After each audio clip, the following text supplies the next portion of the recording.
Alhamdulillah nimefika bana.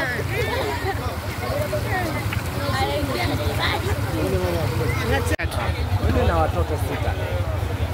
Nimeacha kazi zangu, nimeacha kwenda shule na mimi kazini nimekuja kuwavusha watoto. Watoto 6 wa kiume 3 wa kike 3. Wanasoma wapi? Wanasoma Zilizua. Wawili sekondari, wawili kwa hiyo hii hapa tunazungumzia kila wale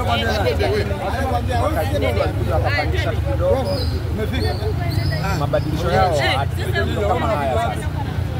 Tunaomba waje wapandishe daraja wale wanatosha midu AKM Mgada Boy. Tuambie hii adha ya maji hapa ina kama inavyoonekana maji ndio kama hivyo na hadi hakuna nini. Shule ndio kama hivyo, wanafunzi wao wataenda kufanya shule na mtihani nini. Hapo maji ndio kama hivyo. Bila tujenge daraja kubwa sana. Na mnavovusha wanafunzi mnawalipisha au bure? Bure tu. Na watu wazima? Kama kawaida. Shilingi ngapi? Jero huko 10 wewe wako. Kwa majina naitwa Mwalimu Oliva Oswald. Ni mwalimu wa sekondari ya Zilizua. Kwa kweli hii adha ya mvua ilikuwa ni shida sana, na hasa tunapotaka kupita barabarani kuelekea shuleni. Kwa hiyo ilikuwa ni tatizo kubwa sana, hasa msimu wa mvua.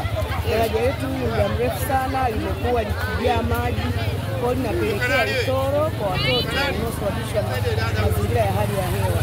Kwa hali kama hiyo, tunapokuwa shuleni au tukibahatika kama walimu kufika, tunakuwa ni wachache sana, kwa hiyo tunashindwa kutimiza majukumu yetu kama walimu, lakini pia hata wanafunzi wanashindwa kupata mahitaji yao kwa maana ya kupata elimu. Kwa hiyo tunaiomba serikali, hili tatizo limekuwa ni la muda mrefu sana, tunashindwa kutimiza wajibu wetu na kufanya shughuli zetu, lakini pia hata wananchi wanashindwa kwenda kutafutia riziki zao kwa sababu hili daraja limekuwa ni shida mno.